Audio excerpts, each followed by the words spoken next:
Buenos días. Esta mañana les quiero hablar acerca de factores de riesgo para esclerosis múltiple. Vamos a cubrir los principales: infección por Epstein-Barr virus, tabaquismo, insuficiencia de vitamina D, obesidad, en particular desde la infancia, y también la baja ingesta de ácido alfa-linoleico. Entonces, esta diapo captura en una pantalla breve lo que nosotros sabemos de riesgo según el virus Epstein-Barr. Cuando hay positividad pero no hay antecedentes de mononucleosis, son individuos infectados en la infancia sin síntomas, y esto incluye a la más amplia mayoría de la población, más del 80%. En comparación con estos individuos, los individuos con ausencia de infección en la infancia precoz tienen más bajo riesgo de esclerosis múltiple. Cuando estos individuos fueron susceptibles a la infección de Epstein-Barr virus, pero no se infectaron, generalmente presenten síntomas de mononucleosis, tal vez en la adolescencia, y el riesgo permanece dramáticamente aumentado. Entonces, acá tenemos la evidencia más fuerte con respecto a la estratificación, respecto de la infección por Epstein-Barr virus. Esto es un estudio seccional cruzado. Tenemos distintas cuestiones, pero tenemos un estudio longitudinal en progreso. De hecho, los resultados han sido presentados que confirman que este tipo de cuestión es probable. También quiero mencionar lo que es la infección en la niñez, que también está relacionada con un aumento. Tiene que ver con paperas, rubiola, sarampión. No hay evidencia de que ninguna de estas enfermedades estén relacionadas con riesgo de esclerosis. De hecho, la consecuencia entre mononucleosis y estas enfermedades, siguen marcando que el virus Epstein-Barr es el único que tiene la posibilidad de tener relación con esclerosis múltiple. Finalmente, quiero descartar estos factores genéticos. Esta diapo, que viene de un colega de Suecia, muestra al individuo conforme a la susceptibilidad genética de la esclerosis múltiple. El eje X de izquierda a derecha. Acá tenemos baja susceptibilidad porque es DRB1 15 negativo, y hacia la derecha extrema, individuos con la susceptibilidad genética más alta porque son DRB positivos. Y en cada uno de estos grupos, tener títulos de anticuerpos o infección por mononucleosis, los altos títulos de anticuerpo barra verde contra Epstein-Barr en mononucleosis rojo están asociados ambos con un aumento dramático en esclerosis, tanto título de anticuerpos como la mononucleosis efectiva, que se adapten de manera multiplicativa. Esto es una explicación que puede verse con la asociación entre Epstein-Barr y múltiples esclerosis múltiple. El tabaquismo creo que a veces es un factor de riesgo subestimado. Los estudios longitudinales muestran una asociación entre el tabaquismo y la esclerosis. Esto publicado hace 20 años. Vemos un aumento en el riesgo de esclerosis. Esto entre enfermeras femeninas en los Estados Unidos según la cantidad de atados. Los resultados fueron confirmados por otros estudios. Hacia la derecha tenemos tanto hombres como mujeres, que sugiere que la asociación entre tabaquismo y esclerosis es más fuerte en hombres que en mujeres. De modo similar, resultados fueron obtenidos en Noruega, en donde vemos esto por Reis y por Sandström en Suecia.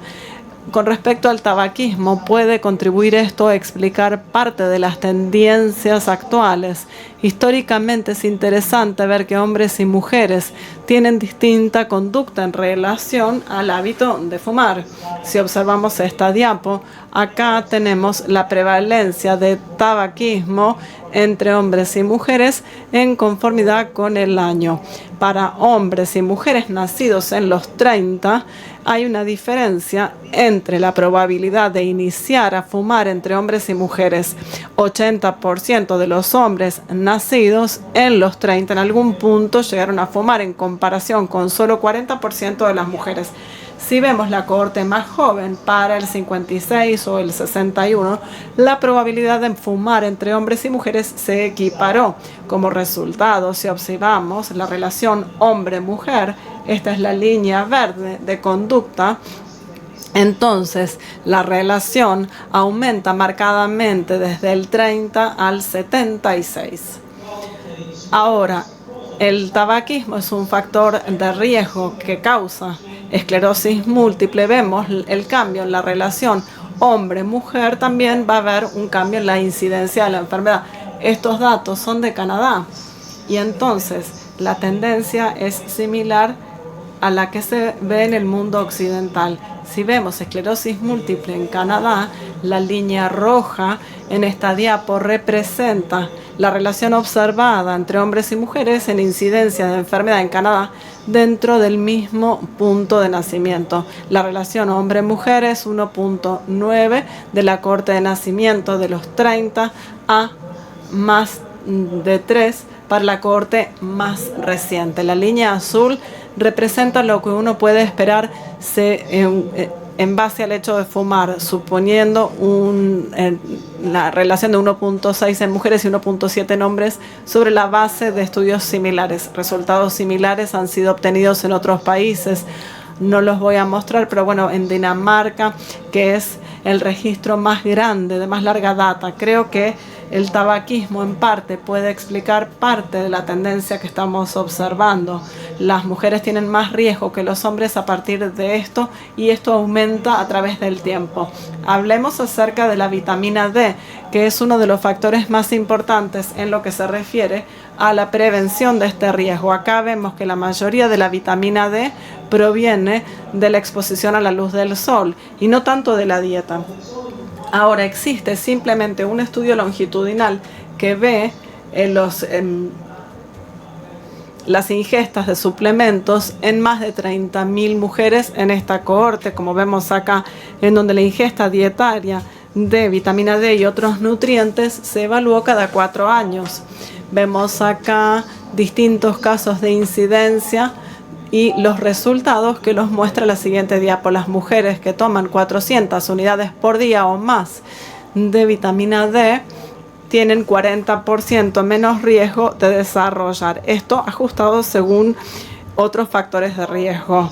Y yo dije que no hay otros estudios como para confirmar estos resultados respecto de la ingesta de vitamina D, pero hay algunos estudios que ven en los niveles plasmáticos de 25-hidroxivitamina D que la ventaja de combinar el efecto de la dieta sería equivalente a la exposición al estado de vitamina D. El primer estudio fue llevado a cabo en los Estados Unidos en el Departamento de Repositorio de Suero de Defensa con 40 millones de muestras de sangre seriales recopiladas del personal militar de los Estados Unidos, 8 millones de ellos.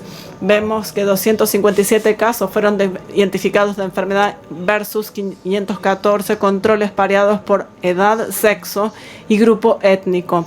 Esto brevemente se muestra en esta diapo. Estamos repitiendo la medición de vitamina D en suero y el riesgo de esclerosis. En este estudio con control de casos, este es un estudio de investigación longitudinal prospectivo.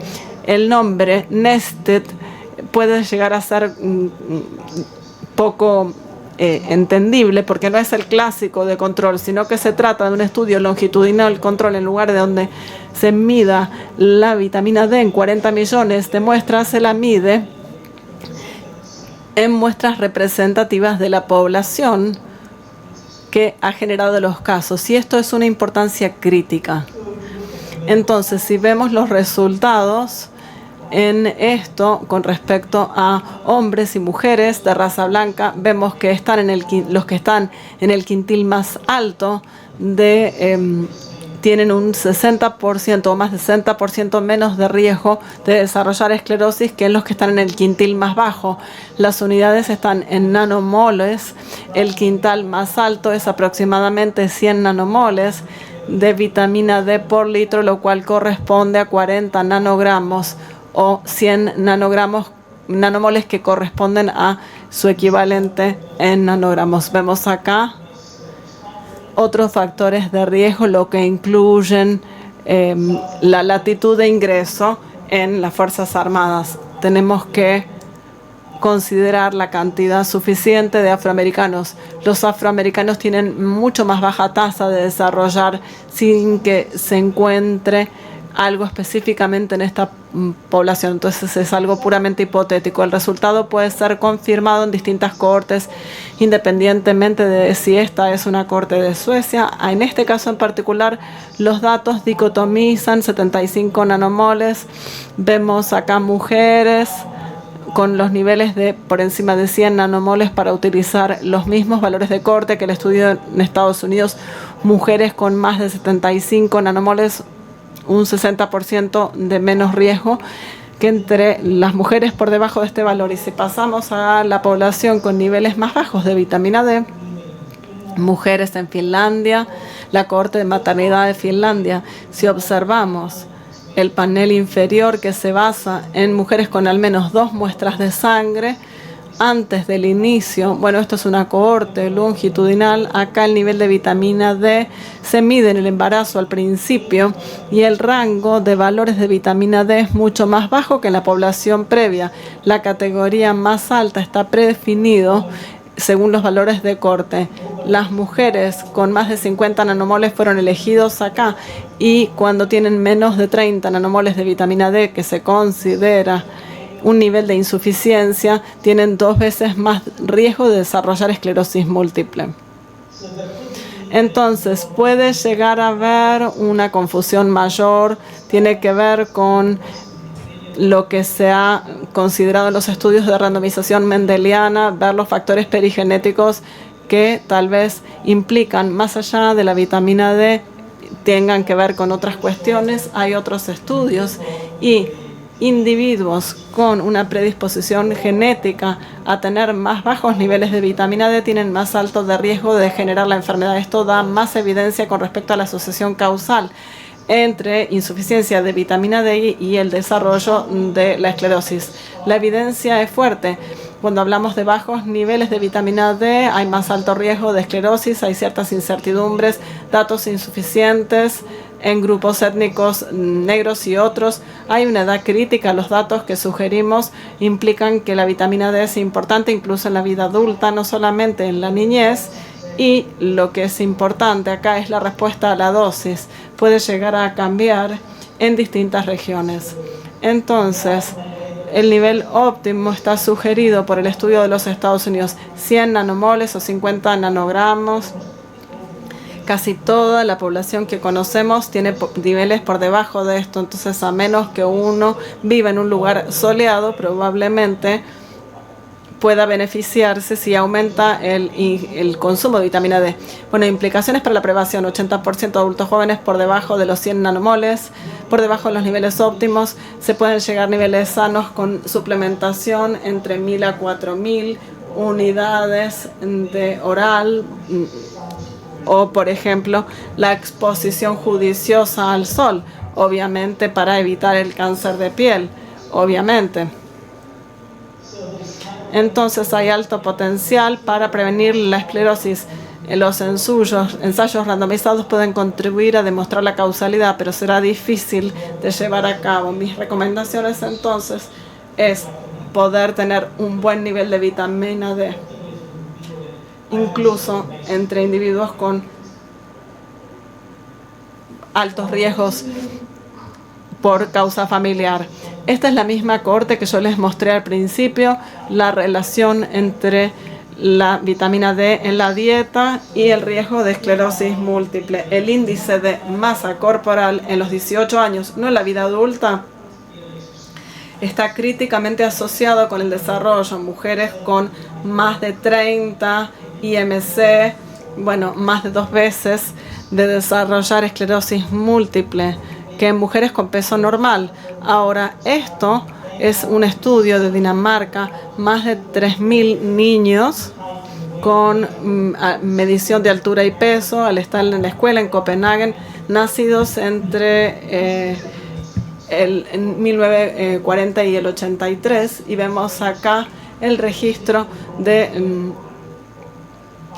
esclerosis múltiple. Hay por ahí un riesgo de sesgo en lo que se refiere a ciertos factores de confusión, y acá puede verse que hay una consistencia en la situación en lo que se refiere al peso corporal y el riesgo de desarrollo de esclerosis múltiple.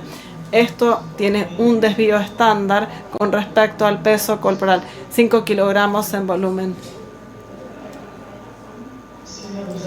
Resultados similares fueron obtenidos en Suecia. Este es el estudio longitudinal, es un estudio caso control. Los resultados confirman lo que previamente se investigó y muestra una fuerte asociación entre hombres y mujeres con un IMC de este valor a los 20 años. Y finalmente en Noruega y en Italia la silueta para ver la asociación entre la forma corporal en distintas edades y el riesgo de esclerosis múltiple. A los 20 hay un aumento de riesgo de esclerosis múltiple respecto del peso, como se ve en pantalla. En lo que se refiere a vitamina D, la randomización mendeliana ha sido realizada, lo cual contribuye para ver la causalidad de la asociación, y vemos acá individuos con una susceptibilidad genéticamente determinada a la obesidad con más alto riesgo de desarrollar esclerosis múltiple. Ahora bien, estos simplemente son datos con respecto a la prevalencia de obesidad en niños en los Estados Unidos. Vemos acá un 40% en 1960 y 13-14% en el año 2000, un aumento de 3 veces la magnitud, lo cual en parte puede llegar a explicar o contribuir a explicar el riesgo de incidencia de esclerosis múltiple que se ve en los últimos años. Ahora, ¿cuáles son los mecanismos en relación con los bajos niveles de vitamina D?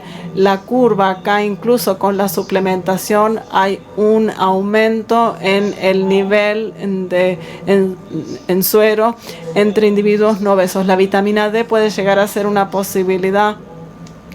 Esto tiene que ver con la inflamación y puede ser un mecanismo alternativo o complementario, pero hay otros mecanismos posibles.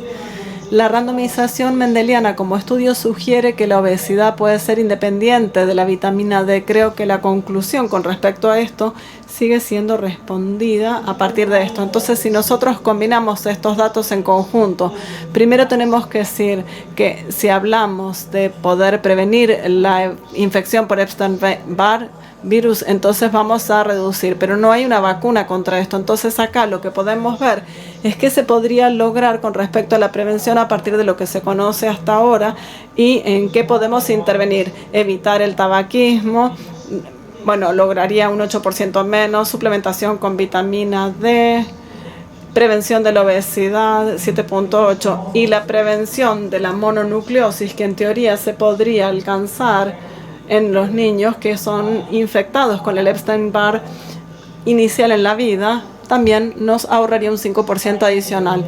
Finalmente, quiero mencionar cómo el ácido linolénico, el alfa-linoleico, es importante para poder tener menor riesgo de desarrollar esclerosis múltiple. No hay muchos estudios, hay estudios longitudinales de dieta en adultos jóvenes, pero hay evidencia en individuos en donde se administra ácido alfa-linoleico y mejora las posibilidades. Bueno, yo no cubrí la importancia de vitamina D en individuos con EM. Básicamente tenemos que hablar acerca de esto posterior en la vida y vamos a cubrir este tema. Yo no quiero llevar demasiada de su atención a esto. La conclusión es reconociendo a mis colaboradores. Hay muchas personas a reconocer, pero bueno, realmente yo he trabajado por 20 años con Cassandra Munger a nivel NIH y la sociedad, y nuestro equipo actual Además de Cassandra Munge, he trabajado con Kijeit Björnberg y Mariana Cortés, científicos que trabajan en la epidemiología de esclerosis múltiple. Gracias.